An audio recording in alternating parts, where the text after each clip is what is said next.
Renungan Pagi bersama Allah di waktu fajar oleh Ellen G. White, 29 Desember 2022. Mari kita berdoa. Bapa kami yang di sorga, Allah pencipta langit dan bumi, laut dan segala isinya, Allah yang maha besar, maha kuasa, sumber segalanya, yang kami sembah selalu melalui anak-Mu yang tunggal, Yesus Kristus. Terpujilah Yesus, anak Allah yang maha tinggi, yang adalah kebangkitan dan hidup bagi kami. Pada pagi hari ini kami bersyukur boleh bangun dan berbakti, dan sebagaimana membaca dan mendengarkan nasihat firman-Mu, kiranya ini menjadi sukacita bagi kami semua. Beserta kami sepanjang perbaktian ini, kehendak-Mu yang jadi. Ampun kami akan dosa dan salah, karena kami berdoa hanya dalam nama anak Allah yang tunggal, Yesus Kristus, yang adalah Tuhan dan Juru Selamat kami. Amin. Renungan hari ini akan dibacakan oleh Saudara Rio Ayorbaba. Kepada Saudara Rio, kami persilahkan. Terima kasih, selamat pagi.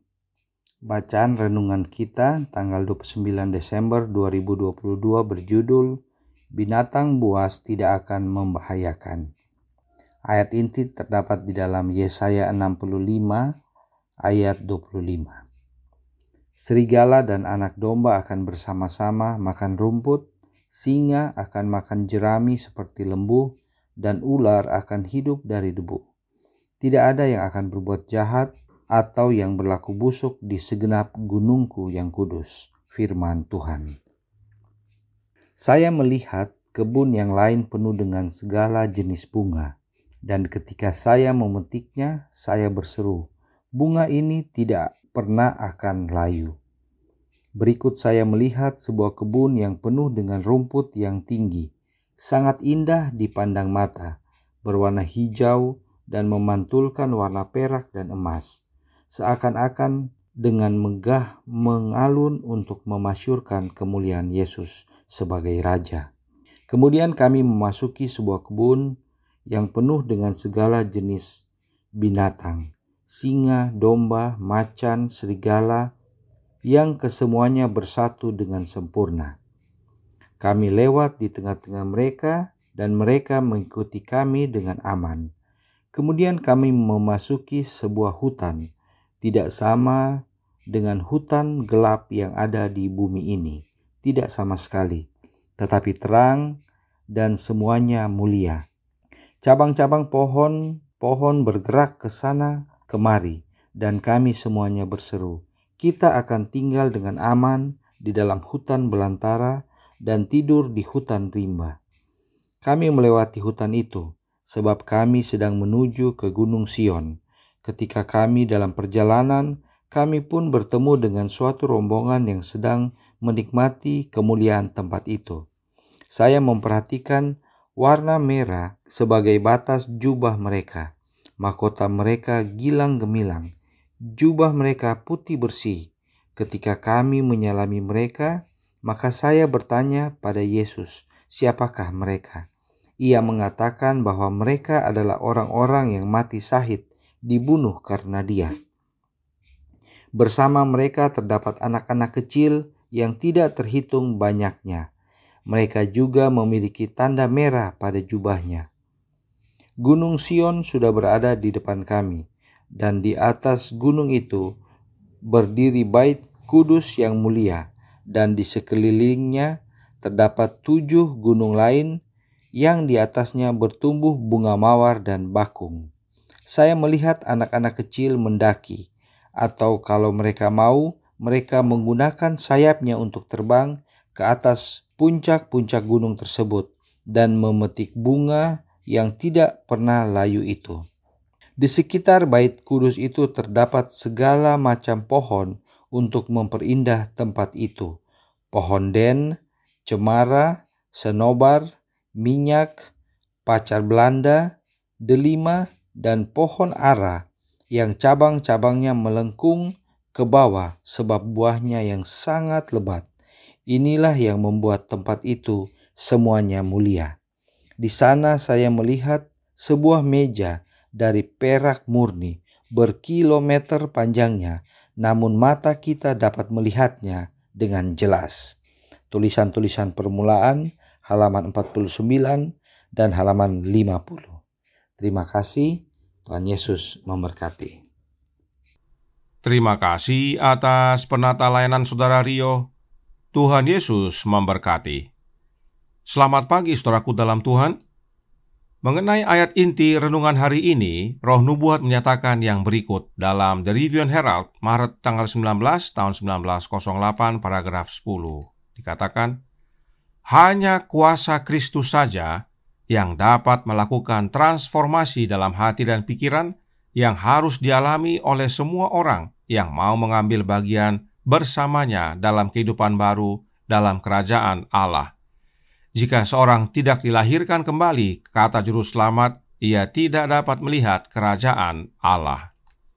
Tidak ada yang berbuat jahat dan berlaku busuk di segenap gunung Tuhan karena kuasa Kristus telah mengubahkan hati. Mereka yang selamat adalah mereka yang telah mengalami kelahiran kembali. Apakah kuasa Kristus yang mengubahkan hati tersebut? Signs of the Times, Januari tanggal 6 tahun 1898, paragraf 10 menyatakan, kuasa pengudusan Kristus di hati akan menghasilkan buah yang berharga, dan Roh serta kuasanya akan membuat pekerjaan kita diterima oleh Allah. Jika oleh Roh Kudusnya Kristus berdiam di dalam jiwa, ciri-ciri kita, sikap kita, perkataan kita akan mengungkapkan Dia kepada dunia. Kuasa Kristus itu adalah Roh Kudusnya Kristus itu sendiri. Oleh kehadiran Roh Kudusnya Kristus dalam hidup kita, maka kita diubahkan menjadi serupa dengan Kristus, sehingga ciri-ciri kita, sikap kita, perkataan kita menyatakan Yesus kepada dunia. Perhatikan tadi, Roh Nubuat berkata, hanya kuasa Kristus saja yang dapat ubahkan hati dan pikiran kita. Artinya, hanya Roh Kristus saja yang dapat ubahkan kita, agar kita berbuah.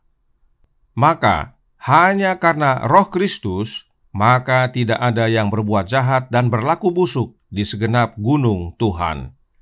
Itu sebabnya renungan tanggal 27 Desember berkata, bersama Allah di waktu fajar, halaman 387, paragraf 2. Di sana, manusia akan dipulihkan kepada martabat kerajaannya yang hilang, dan golongan makhluk-makhluk yang lebih rendah kembali akan mengetahui kekuasaannya, yang ganas menjadi lemah lembut, dan pemalu menjadi penuh percaya diri. Nah, apakah pernah ada oknum yang berlaku busuk di gunung Tuhan yang kudus? Oh, pernah. Yehezkiel 28 ayat 14 dan 15 berkata, kuberikan tempatmu dekat kerub yang berjaga, di gunung kudus Allah engkau berada dan berjalan-jalan di tengah batu-batu yang bercahaya-cahaya. Engkau tak bercela di dalam tingkah lakumu sejak hari penciptaanmu sampai terdapat kecurangan padamu. Ini adalah Lucifer, dan sebagaimana pekabaran sebelumnya, semua unsur dosa, termasuk Lucifer dan para malaikatnya, akan dibakar habis. Tidak ada lagi yang berlaku busuk dan berbuat jahat di gunung Tuhan. Semua aman dan damai, hidup dalam penurutan kepada Allah Bapa dan Anaknya. Kenapa kita hidup dalam penurutan kepada Bapa dan Anaknya saja?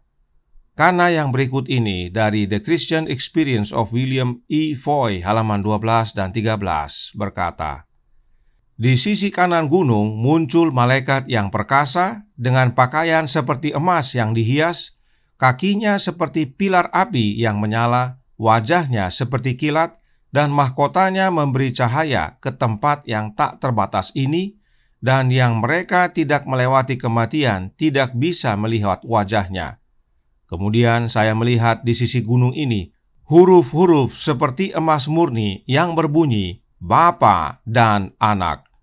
Langsung di bawah huruf-huruf ini berdiri malaikat perkasa yang mahkotanya menerangi tempat itu, dan semua penghuni sorgawi menyembah di kakinya mengelilingi gunung. Siapakah malaikat yang digambarkan di sini? Yesus Kristus tentunya. Pada gunung inilah Lucifer ingin menempatkan tahtanya dan berkata, Aku hendak duduk di atas bukit pertemuan, jauh di sebelah utara.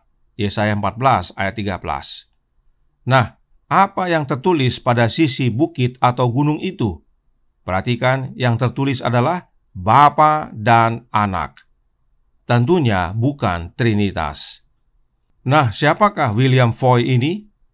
William Foy adalah seorang yang menerima penglihatan tentang sorga sebelum Nyonya White. Banyak umat gereja Advent yang tidak tahu tentang William Foy. Berikut kesaksian Nyonya White tentang William Foy yang tertulis dalam Manuscript Releases volume 17 halaman 95 paragraf 4. Dikatakan, kemudian lain waktu ada Foy yang sempat memiliki penglihatan. Dia telah memiliki 4 penglihatan. Penglihatan-penglihatan itu ditulis dan diterbitkan, dan aneh bila saya tidak menemukannya di buku saya. Tapi kami sudah pindah berkali-kali. Dia memiliki 4. Jadi, menurut hamba Allah Ellen White, William Foy mempunyai penglihatan yang sah, dan bukan hanya 1, tetapi 4, bahkan sudah ditulis dan diterbitkan. William Foy melihat hanya Bapa dan Anaknya di Gunung Kudus Tuhan. Dan di sana tidak ada lagi yang berbuat jahat serta berlaku busuk.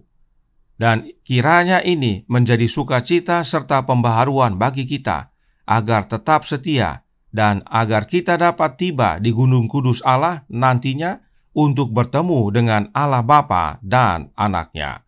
Tuhan memberkati, saya bawa dalam nama Yesus. Amin. Mari kita berdoa. Bapa kami yang di sorga, Allah pencipta langit dan bumi, laut dan segala isinya, Allah yang maha besar, maha kuasa, sumber segalanya, yang kami sembah selalu melalui Anak-Mu yang tunggal, Yesus Kristus. Terima kasih atas pekabaran yang membawa sukacita pada pagi hari ini, bahwa tidak ada yang akan berbuat jahat atau yang berlaku busuk di segenap Gunung Kudus Tuhan. Hewan-hewan buas pun tidak ada lagi. Semua menjadi hewan-hewan yang jinak dan baik. Dan teristimewa di Gunung Kudus Tuhan, kami akan bertemu dan menyembah Allah Bapa dan Anak. Karenanya tolong kami ya Bapa, curahkan roh Anak-Mu dalam hati ini, sebab hanya oleh karena kuasa Kristus saja, hati dan pikiran kami dapat diubahkan menjadi serupa dengan Dia, hingga pada akhirnya kami dapat bersama-sama dengan Bapa dan Anak di sorga. Beserta kami sepanjang hari ini kehendak-Mu yang jadi. Ampun kami akan dosa dan salah, karena kami berdoa hanya dalam nama Anak Allah yang tunggal, Yesus Kristus, yang adalah Tuhan dan Juru Selamat kami. Amin.